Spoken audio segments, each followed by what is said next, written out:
இட்லி தோசைலாம் சாப்பிட்டு போர் ஆயிட்டீங்கன்னா இந்த viral onion paratha try பண்ணுங்க. ஹே திஸ் இஸ் வர்ஷா. அதுக்கு வந்து ஆனியன் ரொம்ப ஸ்லைஸாக பண்ணிக்கோங்க. அதுக்கப்புறம் சால்ட் ஆட் பண்ணிவிட்டு turmeric, chilli powder, Kashmiri chilli, ஓமம், கஸ்தூரி மேத்தி, சாட் மசாலா, அப்புறம் வந்து பேசன், கடலை மாவு, அப்புறம் வந்து கொரியாண்டர், லெமன் ஜூஸு எல்லாத்தையும் நல்லா மிக்ஸ் பண்ணிவிட்டு அதுக்கப்புறம் வந்து சப்பாத்தி மாவு வந்து எவ்வளோ பெருசாக தட்ட முடியுமோ அவ்வளோ பெருசாக தட்டிக்கோங்க. அப்புறம் அந்த ஸ்டஃபிங் எடுத்து வச்சுட்டு எவ்வளோ வைக்க முடியுமோ வச்சுக்கோங்க.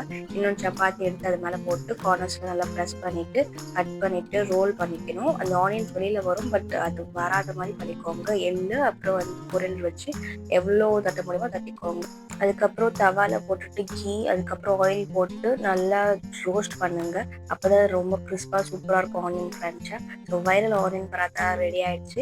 இது வந்து கர்ட் அண்ட் பிக்கிளோட சூப்பராக இருக்கும். ஸோ மறக்காமல் ட்ரை பண்ணி பாருங்கள். அப்புறம் எப்படி இருந்தது சொல்லுங்கள். That's all for today people. மறக்காமல் பேஜை ஃபாலோ பண்ணிக்கோங்க. பாய் பாய்.